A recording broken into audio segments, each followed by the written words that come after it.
When George R.R. Martin crafted the world of Westeros back in the 90s, he probably didn't think it would go on to spawn graphic novels, TV shows, video games, and more. Moreover, he almost certainly didn't expect it to be adapted into a mobile-friendly RPG built to prioritize predatory microtransactions over his rich lore. Enter Game of Thrones Kingsroad, a visually striking open-world exploration game that looks compelling in motion, but hones in more on menus than fantasy adventure. As you push deeper into its sizable campaign to uncover a plethora of in-game currencies and progress-halting hurdles, it starts to feel more like a lesson in asset management than an RPG. You'll think twice before going behind my back.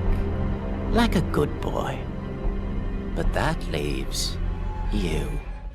Kingsroad takes place during Season 4 of the HBO TV series, putting you in the fur-lined boots of a northern bastard of House Tyr. With your father sickly and your inheritance caught up in the strict succession rules of the realm, the only hope for the safety of your people is to borrow, beg, and steal your way into the hearts of the lords and ladies of Westeros. Naturally, things aren't as simple as just asking, and you'll have to help solve land disputes, find missing soldiers, and knock together the heads of vassal house warriors on your way to earning your flowers. Alongside a cavalcade of curious NPCs, there are also White Walkers, mythical beasts, and traitorous Boltons to butt heads with. Thankfully, Westeros' misfortune makes for an enticing landing pad to start from.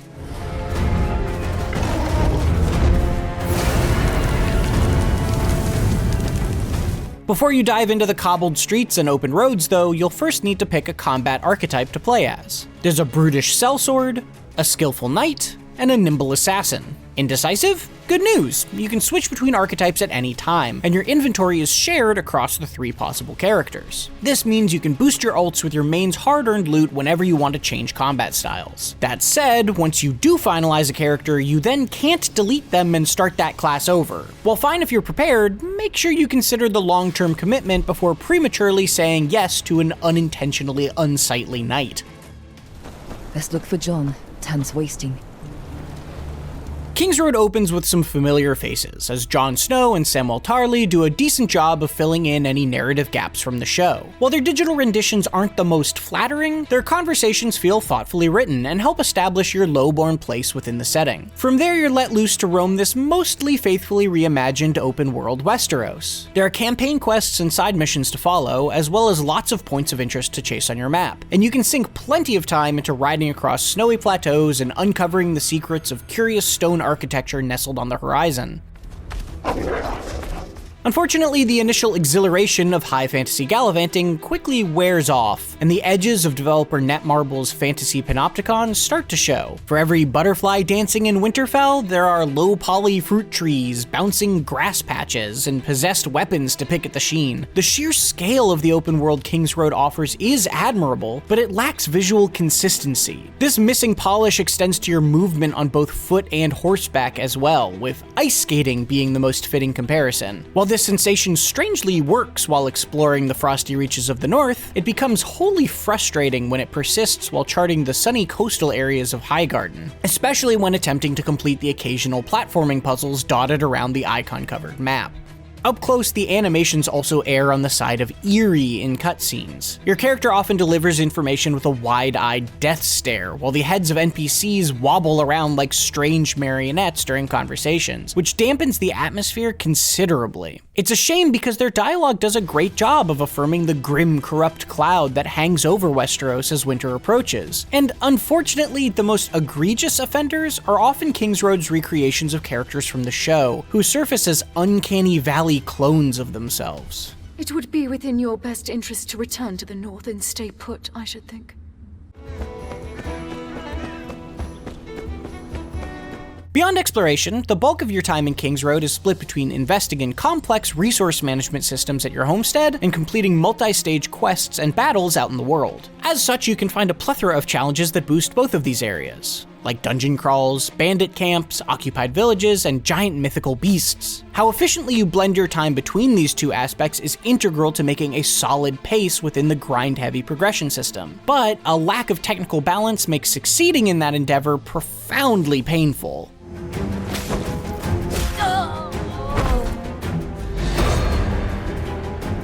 Trouble begins with the combat. which is a total mixed bag. While your actions feel pleasantly grounded and rugged blows always arrive with flashy, particle-heavy animations, the process begins to feel overfamiliar fast. Despite the solid variety of moves available, which includes light, heavy, and special attacks, as well as decent dodge and parry options, the inaccurate hitboxes consistently hamper any attempt at strategy. Occasionally you might need to use your head and skulk around an area to remove threats first, but these tactical moments are few and far between.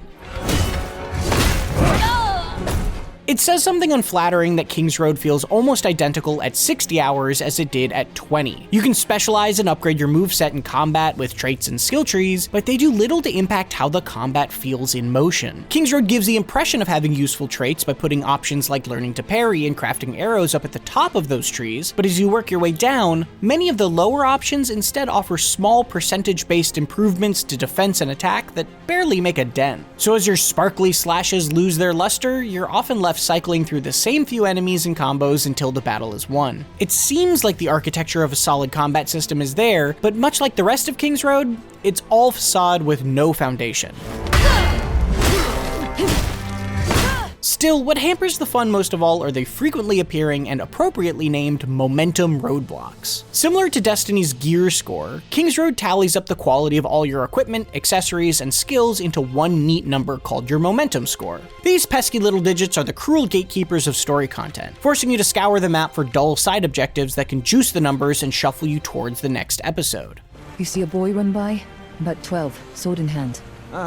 Saw him dashing down the road just now. While grind-heavy games can still be plenty of fun, and mobile-minded progress gating is nothing new, the momentum system in Kingsroad is a particularly brutish arbiter. It doesn't allow you to get crafty or punch above your weight by taking on more challenging enemies. Instead, imposing forces appear with a skull icon over their head, and their damage and health ratings are untouchably high. But as soon as you inch over the momentum line, the fight shifts dramatically in your favor. This black and white process neutralizes any sense of gamesmanship and frequently forces you into hours of toil to get back to the story that is otherwise enjoyable for the most part.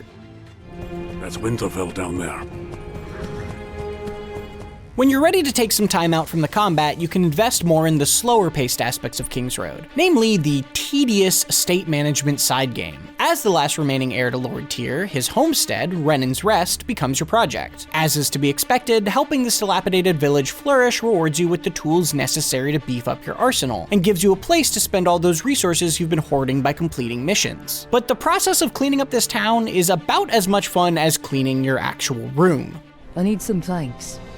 Copper each. Where'd you need them? While the jeweler and the forge are convenient additions that allow you to craft wearable items, the most valuable activity is embarking on gacha-based artifact expeditions. You'll spend resources to hire workers and then send them into the wild to find more resources, as well as historical items called relics that you can then leverage to further bolster your momentum. Similar to other gacha games, you're guaranteed a high-quality item after a set amount of runs, but a standard expedition takes 8 actual hours to complete, which is a frustrating turnaround when not every run guarantees a good haul. That is, unless you're willing to pay real money to speed things up. Thought you northern lot were meant to be fighters. That brings us to the elephant in the room. Almost every activity in Kingsroad can be expedited with the use of cold, hard cash, which translates to Iron Bank marks in-game. Of course you can pay to complete an expedition early, or buy higher rarity expedition wagons by the dozen that don't take time to complete at all. Stuck behind a momentum block? Just purchase gold to speedrun your jewelry maker's upgrades and smelt higher rated necklaces and rings to jolt your score. Typically you can only fast travel by making your way to a special signpost first, and there's a copper fee for each warp.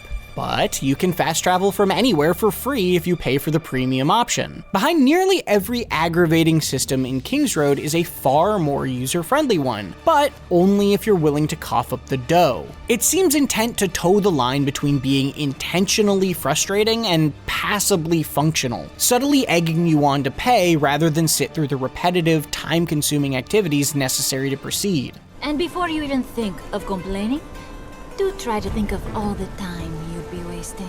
While it's to be expected that there will be premium aspects in a free-to-play game available on mobile devices, the overwhelming flood of paid subscriptions, resource packs, and confounding currencies feels like a heartbreaking affront to Game of Thrones fans who have been begging for a fully fledged Westeros RPG similar to this. It's clear Netmarble wants you to feel like you're making a difference in this world, but it's also just as keen to remind you that you can make a difference quicker if you're willing to enter your credit card details first. It's sad to see so much effort put into the underlying concept of a Game of Thrones adventure like this, only for it to be tarnished by microtransactions and the repetitive gameplay loops that enable them. Dovin, Danda. I can't let them rot in there. Game of Thrones Kingsroad attempts to respect its source material, imbuing its impressively recreated map of Westeros with grand architecture and appropriately grim side quests. Unfortunately, behind every interesting or well-thought-out idea is a frustrating paywall, unsightly NPC animation, or grindy roadblock that halts any momentum you've worked up. And the passable combat that acts as the foundation of this action RPG isn't deep enough to make vaulting those hurdles much fun on its own. There's plenty to get up to in this intricate reimagining of the TV show's world, but ultimately, when you play the Game of Thrones Kingsroad, you pay or you die. For more fantasy adventures, check out our review of Elden Ring Night Reign or Fantasy Life I, The Girl Who Steals Time. And for everything else, stick with IGN.